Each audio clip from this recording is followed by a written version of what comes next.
कृषि कानूनों के खिलाफ किसानों की तरफ से बुलाए भारत बंद के बाद विपक्ष राष्ट्रपति का दरवाजा खटखटाएगा। कांग्रेस के पूर्व अध्यक्ष राहुल गांधी, एनसीपी प्रमुख शरद पवार और सीपीएम नेता सीताराम येचुरी इस प्रतिनिधि मंडल में शामिल होंगे। विपक्षी नेताओं की राष्ट्रपति रामनाथ कोविंद से मुलाकात बुधवार यानी आज शाम 5 बजे होगी। मुलाकात के पहले विपक्षी नेताओं की बैठक हो सकती है। सीपीएम नेता सीताराम येचुरी ने कल बताया कि विपक्षी नेता बुधवार शाम को 5 बजे राष्ट्रपति से मुलाकात करेंगे। कोरोना प्रोटोकॉल की वजह से सिर्फ 5 नेताओं को राष्ट्रपति से मुलाकात की इजाजत दी गई है।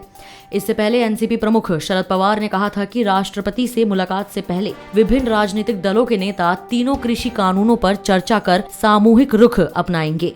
बता दें कि कृषि कानूनों के मुद्दे पर राष्ट्रपति से मुलाकात करने वाले प्रतिनिधि मंडल में शामिल सभी पार्टियां भारत बंद का समर्थन कर चुकी है। दरअसल भाजपा ने एनसीपी प्रमुख शरद पवार पर निशाना साधते हुए कहा था कि यूपीए सरकार ने कृषि मंत्री के तौर पर शरद पवार ने राज्यों को एपीएमसी कानून में संशोधन करने को कहा था। पवार ने राज्यों को आगाह किया था कि अगर सुधार नहीं किए गए तो केंद्र की तरफ से वित्तीय सहायता नहीं दी जाएगी, लेकिन अब पवार खुद विरोध कर रहे हैं।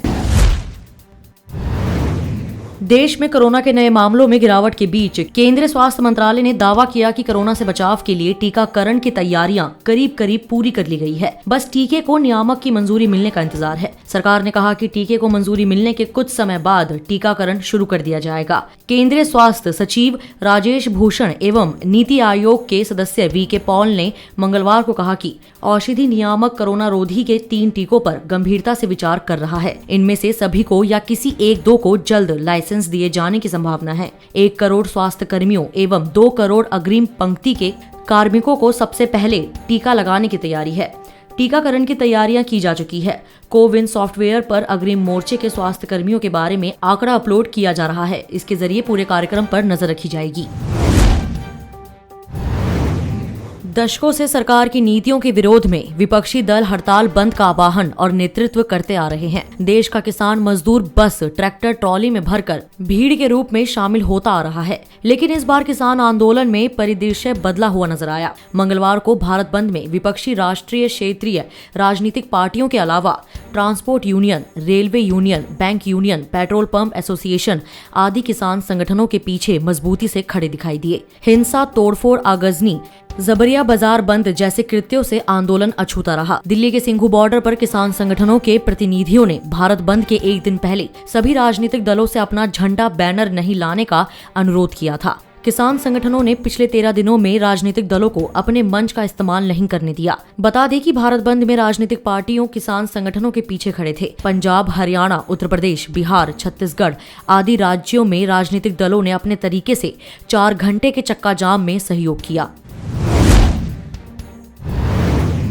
2 दिन से दिल्ली के ऊपर घने कोहरे की चादर बनती दिखाई दे रही है। एक दिन पहले भी दिल्ली में कोहरा देखा गया और अब भारत के मौसम विभाग के अधिकारियों ने कहा कि दिल्ली में मंगलवार को लगातार दूसरे दिन सुबह कोहरे का असर देखा गया। सफदरजंग वेधशाला के साथ साथ पालम मौसम केंद्र पर सुबह के समय मध्यम कोहरा देखा गया, जिससे दृश्यता 300 मीटर से भी कम हो गई।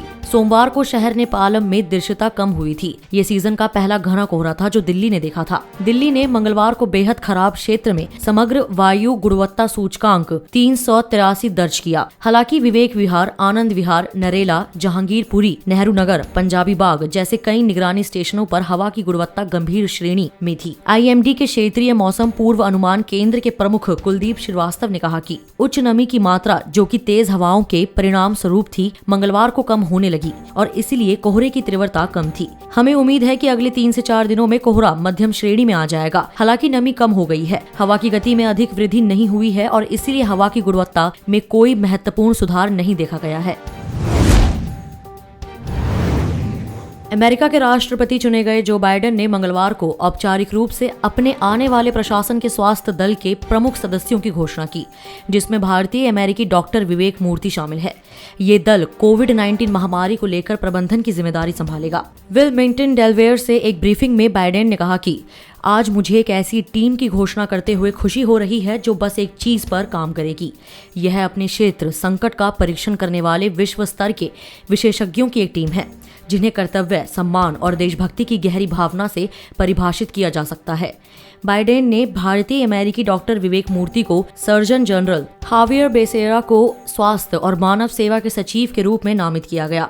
डॉक्टर रोशेल वॉलेंस्की को centre for disease control and prevention के निदेशक के रूप में और डॉक्टर एंथनी फॉसी को राष्ट्रपति के मुख्य चिकित्सा अधिकारी सलाहकार के रूप में नामित किया गया। इस वीडियो में इतना ही। मैं कोमल, पंजाब केसरी दिल्ली से। अगर आपको हमारी ये खबर जानकारी पूर्ण लगे तो हमारे फेसबुक पेज punjabkesari.com को लाइक करें और अगर आप ये वीडियो यूट्यूब पर देख रहे हैं तो हमारे चैनल को सब्सक्राइब करना ना भूलें।